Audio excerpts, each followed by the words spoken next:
এই কারণে অ্যান্টিবায়োটিক ব্যবহার না করে শুধু ভ্যাকসিনেশন ঠিকভাবে করিয়ে মানসম্মত ভ্যাকসিন করিয়ে মুরগি পালি পরে বেশি লাভ, ভালো লাভ করা সম্ভব।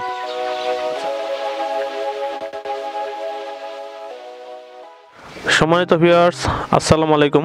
আশা করি সবাই ভালো আছেন। সাফল্যের গল্পের আরেকটি নতুন আয়োজন নিয়ে আমি আল-আমিন হোসেন হাজির হয়েছি আপনাদের সামনে। আজ আমরা আসছি কুষ্টিয়া জেলার খোকসা থানার ইসলামপুর গ্রামে শ্যামল কুমার সাহার মুরগির খামারে। আমরা তার গল্পটি আপনাদের সামনে আজকে তুলে ধরব। আজকের ভিডিওতে আমরা আপনাদেরকে দেখানোর চেষ্টা করব কিভাবে শীতের সময় মুরগি পালন করতে হয় এবং শীতের সময় মুরগি পালন করার জন্য কোন কোন পদ্ধতিগুলো অবলম্বন করতে হয় এবং কিভাবে কম ওষুধ ব্যবহার করে ব্রয়লার মুরগি পালন করা হয়। চলুন আমরা শ্যামল কুমার সাহার সঙ্গে কথা বলি, তার মুখ থেকে শুনি কিভাবে সেই মুরগিগুলো পালন করছে। নমস্কার ভাই, কেমন আছেন আপনি? ভালোই আছি। এই খামার ব্যবস্থাপনার পূর্বে আপনি কি করতেন? এই খামার ব্যবস্থাপনার পূর্বে আমি পশিকাতে চাকরি করেছিলাম প্যারেন্ট খামারে। সেখানে 3.5 বছর সেই জায়গায় চাকরি করি। তারপরে গোয়ালন্দ চাকরি করেছি 3 বছর। তারপরে খুলনাতে একটা ব্যক্তি মালিকানা খামারে, সেখানেও প্যারেন্ট খামার, সেই জায়গায় চাকরি করেছি 2 বছর। তারপরে বাড়ি চলে এসে নিজে এসে খামার করেছি। খামারের বয়স আগে 16-17 বছর। আপনি অনেক অভিজ্ঞতা অর্জন করছেন বিভিন্ন জায়গা থেকে, বিভিন্ন খামারে চাকরি করে। এখন আপনার খামারে কতগুলো মুরগি আছে? এখন আমার খামারে বর্তমানে আছে ব্রয়লার 900। 900 কি আপনি একদিনের বাচ্চা নিয়ে আসতেন নাকি? হ্যাঁ, আমি একদিনের বাচ্চা নিয়ে আসি। ওই খোকসা এজেন্ট আছে, এজেন্টের কাছ থেকে বাচ্চা না। এটা আপনার কোন কোম্পানি থেকে নিয়ে আসছেন? এরা নারিশ কোম্পানির বাচ্চা। আপনার যে বাচ্চাগুলো আছে এই বাচ্চাগুলো এখন কোন জাতের? এটা হচ্ছে গিয়ে স্লো ফেদার জাতীয় আপনার যে বাচ্চাগুলো নিয়ে আসছিলেন।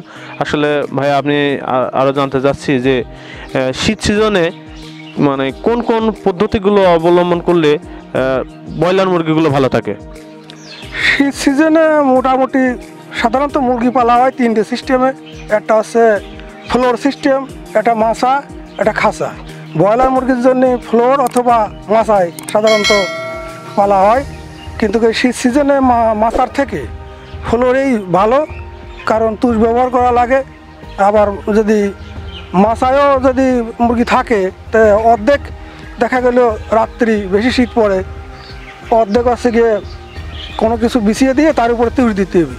তুষ দিলে পরে রাত্রি সেই জায়গা দাবরা সেই জায়গা নিয়ে যেতে হবে, দিনের ভাগে আবার মাথায় আনতে হবে। এইভাবে করলে পরে ভালো হয় শীত সিজনে।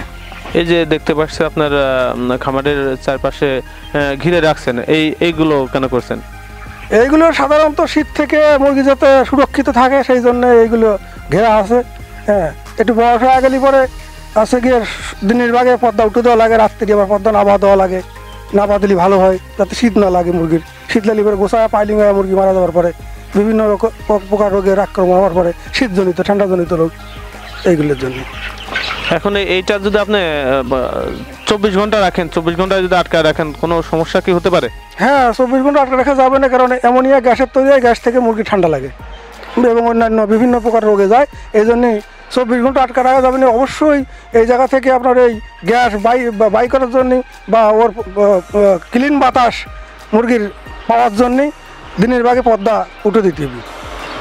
বাইরে থেকে যে বাতাসটা দিনে আসে, ওই বাতাসে আপনার যে গ্যাসটা, অ্যামোনিয়া গ্যাসটা তৈরি হয়, ওইটা বাইরে বেরো যায়। হ্যাঁ, ওটা বেরো যায়। ওই অ্যামোনিয়া গ্যাস বেরো যায় এবং মুরগি ভালো প্রাকৃতিক বাতাস নিতে পারে, তাতে হচ্ছে মুরগির পক্ষে খুব ভালো হয়, গ্রোথ ভালো হয়। সুপ্রিয় দর্শক, আপনারা যারা শীত সিজনে ব্রয়লার মুরগি পালন করছেন, অবশ্যই আপনারা এই যে চারপাশে পর্দা টানান, এই পর্দাগুলা দিনে সকালে সূর্য ওঠার সময় অবশ্যই আপনি আপনার খামারটি তে যাতে বাতাস লাগে সেই ধরনের কার্যকলাপ অবশ্যই নেবেন। এই ভাইয়ের মুখ থেকে আমরা শুনলাম যে যদি 24 ঘন্টা আপনার খামারটি ঘিরে রাখেন তাহলে অবশ্যই অ্যামোনিয়া জাতীয় এক ধরনের গ্যাস তৈরি হয়, সেই গ্যাস থেকে মুরগির ঠান্ডা লাগতে পারে এবং বিভিন্ন রোগ হতে পারে। অবশ্যই এই পদ্ধতিটা আপনারা অবলম্বন করবেন না। আচ্ছা ভাইয়া, আপনার যে মুরগি এখন কতটুকু খাবার খাচ্ছে? এখন বর্তমানে 900 মুরগি আছে, 50 কেজির যে বস্তা খাবারের, এই বস্তার 2 বস্তার একটু বেশিই খাওয়া ফেলতেছে দিন রাত দিয়ে। হ্যাঁ, বর্তমানে এইটা ওই সামনে গেলে আরও দিন কেরমে আগে আসবে, কেরমে খাবার আরও বেশি খাবি। 35 দিন পর্যন্ত বা 32 দিন পর্যন্ত রাখলে পরে তখন খাবার 3 বস্তা ফেলে যাবে দিন রাতে 3 বস্তা। এই যে আপনি 900 মুরগি পালন করতেছেন, এই 900 মুরগি কতদিন পালন করবেন আপনি? এরা মোটামুটি 5 সপ্তাহ বা 35 দিন, সর্বোচ্চ 32-35 দিন এর মধ্যে বিক্রি হয়ে যাবে। এই 35 দিনে আপনার কত টাকা খরচ হইতে পারে এই মুরগি পালন করতে? এই 35 দিনে মোটামুটি এই 900 মুরগিতে 2 লক্ষ টাকা প্রায় খরচ হবে, তার কমে হয়তো হবে না। 2 লক্ষ টাকা আপনার মুরগি খাবার ওষুধ এগুলো দিতেই লাগবে? হ্যাঁ, এগুলো দিতে লাগবে, খাবার ওষুধ প্লাস আছে কি আপনার এই যে তুষ আনা লাগে শীতের সময়, তুষির একটা খরচ আছে, এক্সট্রা খরচ, যেটা সে গরমের সময় লাগে না, শীতের সময় লাগে। টোটাল খরচ বাবদ আপনার 2 লক্ষ টাকা ইনভেস্ট করা লাগবে। ইনভেস্ট কমপক্ষে 2 লক্ষ টাকা ইনভেস্ট করা লাগবে, তার কোনো হবে না। আচ্ছা ভাই, আপনার কাছ থেকে আরেকটা জিনিস জানতে চাচ্ছি, যেটা একটা মুরগি প্রথম দিন থেকে শেষ দিন পর্যন্ত কতটুকু খাবার খাইতে পারে?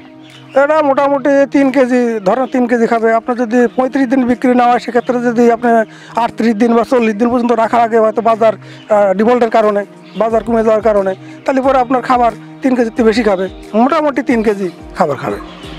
আপনি এই 3 কেজি খাবার খেয়ে আপনার মুরগিগুলা কতটুকু ওজন হয় এক একটা মুরগি? 3 কেজি খাবার খেয়ে মোটামুটি গড় ওজন আপনার 2 কেজি 200-300, ভালো ম্যানেজমেন্ট হলে পরে আর একটু বেশিও হতে পারে। ম্যানেজমেন্টের উপরে আর অনেক কিছু নির্ভর করে, আর পরিবেশের উপরে অনেক। হ্যাঁ, পরিবেশও আছে। যেমন ঠান্ডার সময় অতিরিক্ত ঠান্ডা হলে পরে মুরগির গ্রোথ কমে। ওর মুরগি যদি প্রাকৃতিক যে পরিবেশটা, এটা যদি সে তার বাড়ার জন্য অনুকূল পরিবেশ পায়, তাহলে পরে সে দ্রুত বাড়ে, কম খাবার খায়, অনেক সময় বেশি হয়। আবার মুরগি ঘন হলে পরে খাবার খায় কম, মারা যায় বেশি। মুরগির জায়গাও একটা ব্যাপার আছে, মুরগির পর্যাপ্ত পরিমাণে জায়গা দেওয়া লাগে। ব্রয়লার মুরগির জায়গা কম হলে পরে সমস্যা।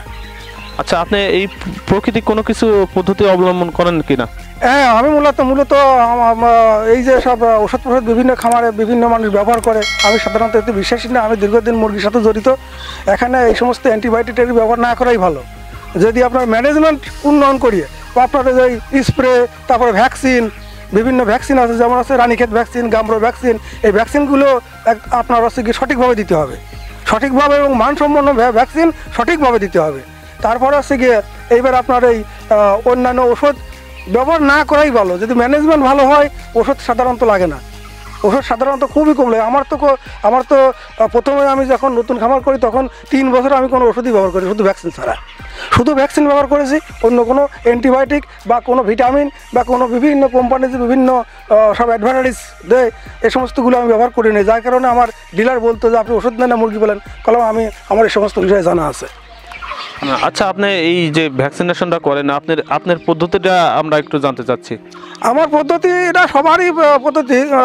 এটা হচ্ছে কি আপনার মূলত ভ্যাকসিন দোকান থেকে যে আনতে হবে, সেই ভ্যাকসিনটা মানসম্মত আছে কি না, ফ্রিজে রাখেছে কি না। যেমন সরকারি ভ্যাকসিন কোনো সময় ফ্রিজ বন্ধ হয়, তাইলেও ভ্যাকসিন তাইলেও সেই ভ্যাকসিন দিয়ে দিল, রানীক্ষেত ভ্যাকসিন ট্যাকসিন, কিন্তু ওগুলো মানসম্মত না, অনেক ক্ষেত্রে সমস্যা হয়। এই জন্য আপনার ভালো ভ্যাকসিন, মানসম্মত ভ্যাকসিন নিয়ে আসতে হবে ডিলারের কাছ থেকে, এবং তার মেয়াদ আছে কি না, হ্যাঁ, মেয়াদ দেখে নিয়ে এসে ভ্যাকসিনটা আপনার চোখি এক চোখি 1 ফোঁটা করে দিতে হবে।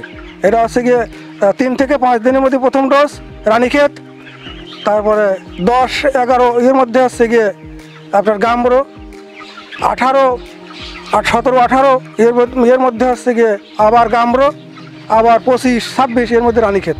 এই 4টে ভ্যাকসিন দিলে পরেই মোটামুটি মুরগি আর ম্যানেজমেন্ট ঠিক থাকলে পরে মুরগি ঠিক থাকবে।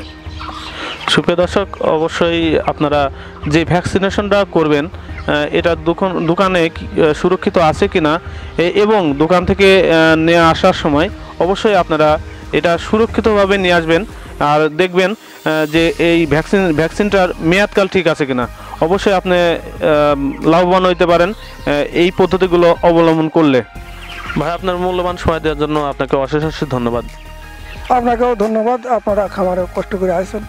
আমার এই অভিজ্ঞতাকে কাজে লাগা যদি কেউ লাভবান হয়, তার আমার তরফ থেকে অনেক অনেক ধন্যবাদ। সুপ্রিয় দর্শক, আপনার খামারটির প্রতিবেদন তুলে ধরতে অবশ্যই আপনারা আমাদের সঙ্গে যোগাযোগ করবেন। অবশ্যই আপনার খামারের প্রতিবেদন তুলে ধরার চেষ্টা আমরা করব। আজকের ভিডিওর শেষ দ্বার প্রান্তে আমরা এসে দাঁড়িয়েছি।